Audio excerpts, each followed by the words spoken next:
Hey guys, welcome back to another Trekyards podcast. I'm Captain Foley. I'm Colonel Cockins. Welcome back to a wonderful Sunday, probably. Hopefully it's nice where you are Hopefully. on this day. Anyway guys, as you know, risk is our business. Being explorers and... Well, risk is my business. I'm the captain. Yes, you are. I guess.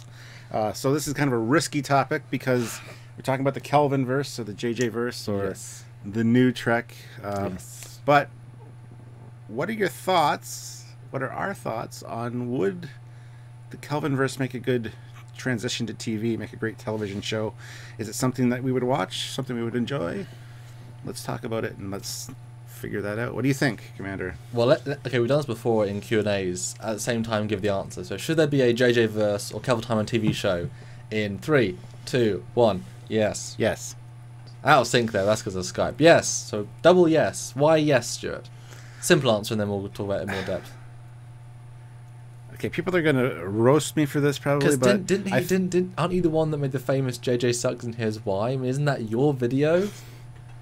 And here you are. It is. Here you are It wanting is. more, Stuart. The angry Well, crowds are at your door. The pitchforks are out. that's fine. Phase It's them away all and good. keep talking. It's all good. No, as I said, I mean, over the years, you know, it grows on you like a fungus. The ship's not as bad as I thought It's initially. almost been 10 years, Stuart, and they made it I 2 years know. before. It's 10 years older than making it. That's crazy. I know. And they did redeem themselves a little bit with Beyond, in my opinion. Absolutely. It's more of a Star Trek TOS feel to it as far as a TOS episode, But especially the opening of the movie. But we know the So- reason for that, because JJ wasn't involved as much. Yes. But keep going. Yes. So my JJ Star Trek sucks and still why, or here's why video still applies. Okay. But at the same time, I find it entertaining enough that to make a television show about it would be fantastic, as long as it's its own entity and not saying that it's Prime, which it already has divorced itself from, which is fine. But I would love to see like a Klingon show or a different alien race every week kind of thing in the JJ verse, instead of just focus on the Federation. I don't know. I wouldn't want the Enterprise crew, that's for sure. Yeah, I think for me, as I said, every single time we talk about this sort of discussions, that it's easy to make a good Star Trek story. You tell a good story, you put it in the Star Trek universe, you work out how to incorporate it, and the pieces end up falling together because there's so many good races. You need a telepathic species in your story. Okay, pick a Vulcan. You need everything's already there for the taking and to utilize. The JJ verse or the Kelvin timeline is the same rich universe, but it's so much more like clay. You can mold it because they've already broken half the rules. They've already ripped apart the universe that we knew, which means that, and because there's already years of difference, so anything we thought we knew can be different. So it's actually a more useful sandbox. I don't want to see it as Prime. I think I said this a few weeks ago. I want a Discovery soft reboot, TOS in modern day, sure. I want a Prime TNG era show, continuing that continuity as we all properly want. The real Trek, and I would watch a JJ verse Kelvin timeline show if it's got a cool premise, because the reasons the first 3 films failed so much is because they linked so poorly to canon. They disrespected, they changed timeline pieces, they made it not make sense for no real reason. They took liberties when they didn't need to, and also bad stories. The third one is the best of all 3. Still problems, obviously, but that's because they had a bad footing to start off with. And we both said that the new Star Trek Bridge Command, the new Aegis, the new Kelvin verse, we did an interview with a journalist who brought some footage, and he said the bridge fixes all the elements that he didn't like about the JJ verse. Okay, easy to do. You can bring it back one step and suddenly it works better. Yeah. Same with the exterior design. We'll do a full episode about that later. It fixes most of the problems. The verse is not difficult to bring back so it works. It really isn't. So I think you maybe push, I think the most obvious version would be, push it 15 years in the future, Wrath of Khan era. You give them a JJ cleaned up Wrath of Khan uniform, a modernized version. You pull back all of the Apple elements from the bridge, but you refine the design, but keep it super touchscreen. You keep the consoles all neat, but you bring back in the blacks of Star Trek 6. You give that sort of palette, but with the more modernistic controls, and I think that would be a great medium. Yeah, it'd be like the difference between TOS and the movie era. I mean, the bridges got darker in the movie era. They got more almost user friendly than the TOS version. It was brighter. It was more kind of fanciful. Yeah. Whereas in Star Trek II: The Wrath of Khan, I mean, that's a very functional. Could be on a battleship of today. So yeah, darken it up, gritty it up a little bit. Not so squeaky clean. But it doesn't mean grit in the sense of dark. Oh my god, horrible stories. Just no, not the Apple lens flare-y, chromey, whitey. Like, it's not. I just don't need that. I mean, I know TOS had those clean whites, but it didn't, I guess, restrained way, because guess what? They couldn't afford more paint. No, the mother of invention is necessity, you know, whereas they were like, hey, what's advanced now? An Apple, everything, let's make it look like that. It's like, nah, just divorce itself from Star Trek, unfortunately. Yeah. But in terms of a universe, it's open. I think you push it forward a bit, so again, all the rules don't apply. You know, just like they did with TNG. The TNG worked so well because they pushed forward into a new era. They could invent everything, but you can still, you know, while I wouldn't necessarily want to dwell on the death of Vulcans as a species, you know, I was about to say Romulus because Romulus, but Vulcan and death of Vulcan I do mean death of the planet as well, I suppose. Vulcanus, whatever. Obviously, there's so many things that have shattered the universe. You know, that's going to cause repercussions for all of time. You know, so it'll be interesting to see. I don't want to see it necessarily because I want Vulcan to exist. But yes. At the same token, you take a smaller ship, you take like a Voyager-esque ship or a whatever, and you send them out to another part of space, and you do exploration, and you deal with. And you're right, you deal with alien races maybe more than you would normally. You have the Klingons as a primary villain, or you bring the Romulans in, or the Kzinti, or the Tholians, have a huge Tholian arc. You know, we saw the Gorn in the video game, and you like the video game. You know, it's another race that we know well. Again, don't have it as JJ. Make it a nice in-between. You know, reinvent, but don't try and reinvent the wheel. Just make a 2017 wheel. Don't make a wheel a square for the sake of it being a square. Which raises the question. What would you think about a TNG version of JJ Verse on TV? I feel that's a whole different question as well. I feel we should do that in full depth later on. Like, how would you pick a TNG? I don't think you'd need to go that far because the JJ Verse is the TOS verse. If you're making a JJ Verse version, it should look. I mean, TOS and TNG look radically different. I think you could ignore everything in the JJ Verse in the TNG verse, and I think if time is such that it has a certain flow and heals itself, by the time you got back to TNG, a lot of things will be back in place. I mean, once the effects start lessening, I suppose,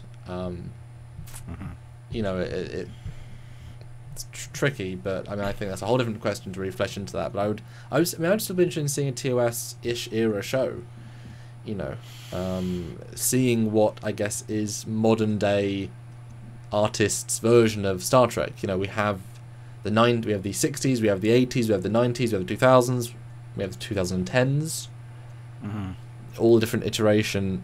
And hey, if you can tell a good story and refine those elements down a bit so it's less obvious to being wrong, then yeah, I mean, you know, enjoy the new, you know, Klingon. I mean, there's meant to be a Klingon war brewing.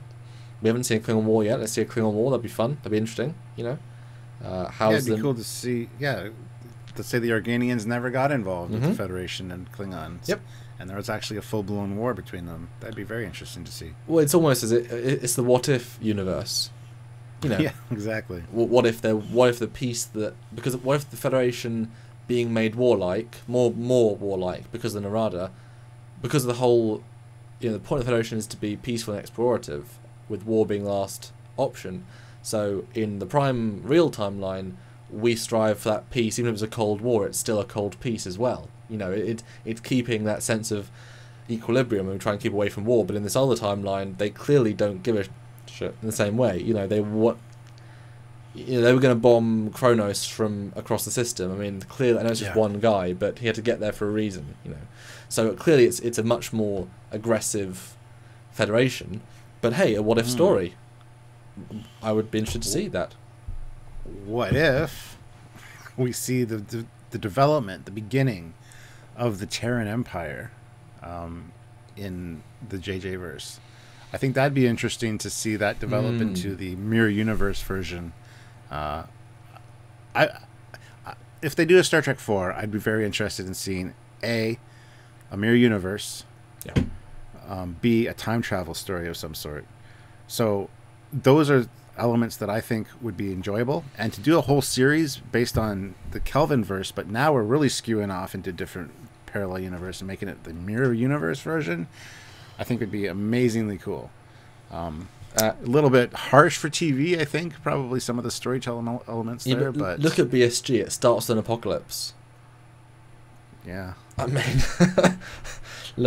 mean, there's so many shows where, worse than that. Look at, Walking Dead. I mean, come on, it's a zombie apocalypse and people get... I mean, come on, that's not going to be anything huge. No, I think that's a wonderful concept. I mean, wouldn't it be intriguing to say that actually Spock going back in time... I think it's closer to say it wasn't a back in time, it was a parallel timeline. So he went through like the Tholian web, he went through to the past of a different timeline. That's why all the things are different. So that makes way more sense than just the past. And that's why the prime timeline still exists, because obviously, I mean, they didn't overwrite it. Only small brains would think there's one timeline, and because we see God knows how many in Star Trek.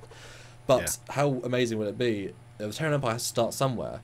But you're right. You bring in this ship that destroyed 70 Klingon ships at the time, comes loose, destroys everything around Vulcan, and then destroys an entire Federation task force, and then it's so much more than, and it shows that, damn, it's like the Borg coming. It's that, ironically, because it's Borg technology as well.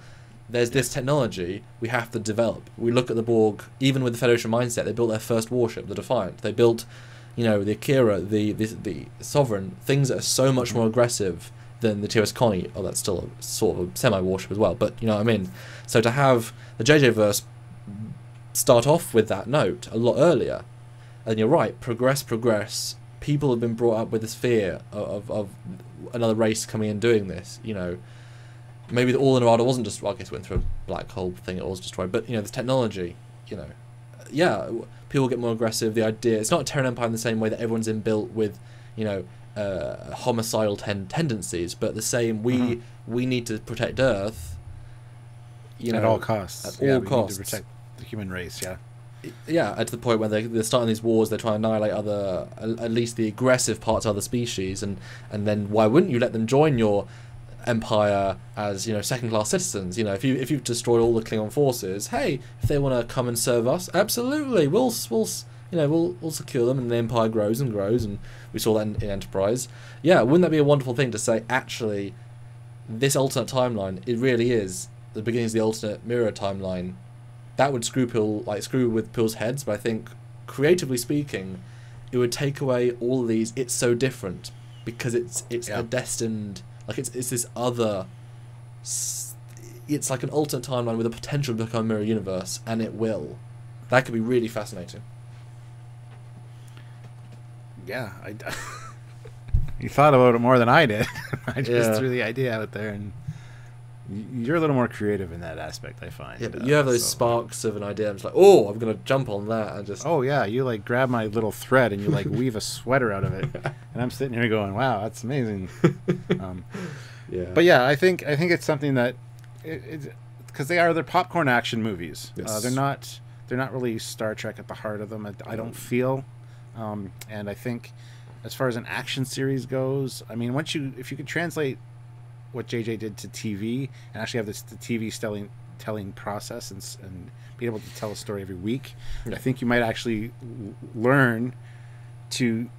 They might actually be able to actually weave something that's a little bit more realistic and a little bit more. Well, and not just that, when in the movie, you had those two writers, both of which didn't understand Star Trek. They both said they were fans, but they didn't understand it clearly. And JJ didn't like Star Trek. You have those basically, like in Terran Empire, you had those head people who didn't understand it, didn't want to deliver what was sort of wanted.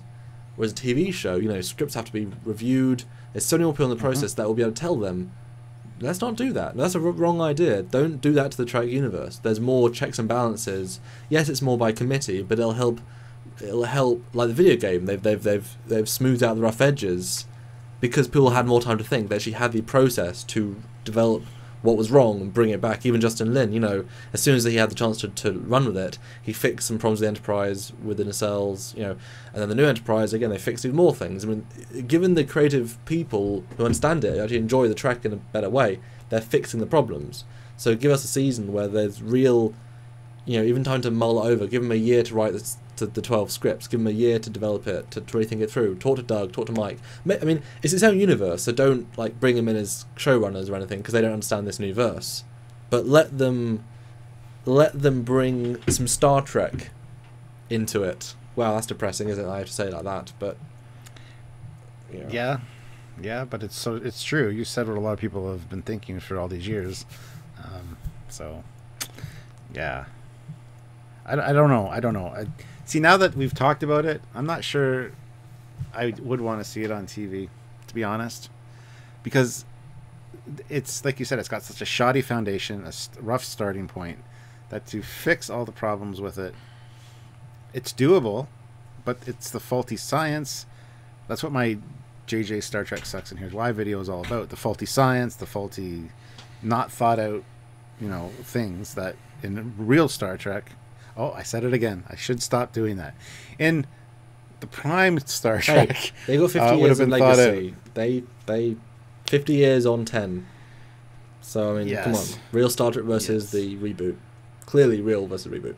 I know, but every time I say real Star Trek, people yell at me. And so 50 years but of anyway, history. So I don't know if it would be more of an action series. It wouldn't be as heartfelt and as thought out and as cerebral as Star Trek has been in the past. But I mean, you can still have action beats. I mean, even if it's a wartime 12 episode arc, modern storytelling in TV has come to a point where they still follow characters, they still learn about characters, it's all character driven.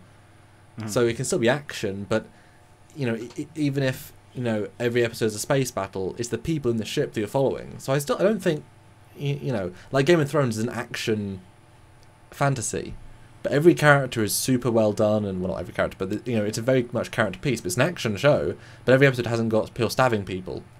It's still an action show. So I don't think calling it an action show really equates to just blowing things up every 5 minutes. I don't think anyone would choose that, even a JJ verse thing. Good point. I don't know. I think it would work on TV. They've got a big enough fan base, and I think a lot of people have grown to like JJ verse or Kelvin Timeline. So I think it would do well. Might even do better than Discovery from what we've heard. Because again, you were talking about the process involved with TV, and now that people would say don't do that to Star Trek. Well, we've kind of got the vibe that maybe Discovery is not going the right way in that regard. So I don't know if that point that you made is actually a valid one, unfortunately. It depends who's running the show. It really depends. I know. So I don't know. This is an up in the air one for me now that we've actually talked about it. I can see it going either way, but I really like the idea of something alternate, something different than what we've seen before. And the Terran Empire would be fantastic because it's different motivations, different histories, different everything's so different that it would be enjoyable to watch on a regular basis, not just one episode or not just a movie. But I'd like to see the Terran Empire develop and get that history. Well, we've said that before. Based in an alternate universe. Yeah, we've said before we want to see an Enterprise era Mirror Universe spin-off. I mean, that would have been. I mean, that cliffhanger was rife for a movie. How is the TOS tech now being, brought? A woman emperor. I mean, there's that would have been absolutely wonderful. I think what's really interesting about this whole end part now is that and I think we're all guilty of this odd thing, is that we said so 09 was using actually linking to canon, linking to Prime. It did some stuff we don't want to do, but it was trying to be clever. It was trying to be in the wrong way, but it was trying to be clever. Then its Darkness was trying to be clever and referential, giving us something familiar and changing it. Again, just the wrong balance of theft versus originality. Star Trek 3, again, more original in every respect. We liked it for that, a much more TOS story. That's why I think we like it the most. And yet here we are saying Star Trek 4, do Mirror Universe. And you just said yourself, do something original. But we're also saying, do something original, but use a Star Trek concept that's already been established. That's not original by definition. That's what that's why I'm having conflicted views on this, because my initial thought was, I'd watch a JJ thing just so I could rip it apart. I guess I don't know, but I'd be interested to see the way they go with it and whether they could fix any of the blunders they've already made and kind of reintegrate some people back into the fold as far as that goes. Well, Justin Ling ignored, transwarp beaming and Khan Superblood, so I mean, you just straight away retcon the first two films and their decisions, and you reinstate the warp scale, you reinstate a sense of distance. Size scale? You reinstate ships. A size scale, yep. You create a new ship that corresponds to reality. But I think... sorry. Like the Aegis from Bridge Crew. It's a realistic size. It's not super huge like the Enterprise. You can relate to it better. Yes. I think what also says we're huge Star Trek fans, but there's 50 years of legacy with stories spanning multiple universes, multiple timelines, multiple iterations. To create something we want to see isn't just about originality. We also want to link to something cool Star Trek concept-y, because otherwise, if you just create something original, why not make The Expanse? Why not make Dark Matter? It's just another show. Star Trek is a legacy. It should reference. It's just that balance. So creating a new story, but making it, like I say, linked to the Terran Empire, but what is the concept of a Terran Empire? That one thread, but everything else is new. That is enough. And it's using a good idea, or using a time travel story, using a Dyson Sphere story, or using all these, or the Iconians from movie. These concepts exist in Star Trek that to be used. You can still be original with that, but we also want it to feel part of the universe. That's why I like fan films when they do link to other things, because it's this wide verse. There should be things that link. And I was disappointed when I say this often. The Star Trek Continues episode with the Mirror Universe. They didn't mention the Defiant or Hoshi or anything like that. They didn't address some of the problems, the opportunity to address all the references. They ignored everything, and I felt it was a huge missed opportunity, because we're not going to see Mirror Universe again, ever, probably, so why not give us something interesting beyond the simple? So it's nice to have references. It's a big universe. It's like nowadays you could not make a Marvel film without referencing something else, and that's the point. They've spent 15 years building up this narrative universe, so you can throw in Black Panther for one scene, you can throw in a reference to this, you can throw in Stark Tower, and it's a full world. If you suddenly went back to, now it takes place in Asia, it doesn't reference anything, it's just a single story of a single man, it's like, well, why bother telling that story when you have the verse? You know what I mean? I think that's actually quite a good analogy, really. It's like, you've got the universe, use the universe, but tell a good story. But the references don't have to be huge or Nope. Story arcing. They can just be like a news article on a TV behind somebody. Yep. The destruction of Manhattan. Well, Jessica Jones, did that. They just said that. Why don't we do the Avengers? Why don't we help them? It was one conversation. That was it, and that's all you need. All you need. Well, guys, I don't know if we answered the question. I think we raised more questions than we answered, but I'm looking forward to hearing your comments and questions and ideas below, as always. And we need to talk about, should there be a JJ TNG or Kelvin Timeline TNG? That's a separate discussion. How would you do it? Because in essence, TOS was the standard, TMP was the first reboot because everything was a bit different. TNG was another reboot. They're all in essence reboots of the look. So how do you reboot the reboot of the reboot of the reboot of the reboot of the reboot? Because they had the first pilot, the Cage. So yes. But yes, I want to see it on TV. Good format. Hey, make us showrunners. Then I want to see on TV. Then I know we could do a good job. Because seriously, guys, if you make us showrunners, we'll make a TV show in the JJverse you want to see. I could probably guarantee that. Yeah, and we know a few designers that could come on board and help out. Both fan. I mean, Eric Henry, Sean Turanjo. Let's bring those guys in too. There you go. Scott Nakata. There we go. Hey, hi Scott. There we go. Let's create an empire. Let's start a new campaign. Let's get Trekyards helming a new Star Trek show. Because we don't have enough on our plate as it is.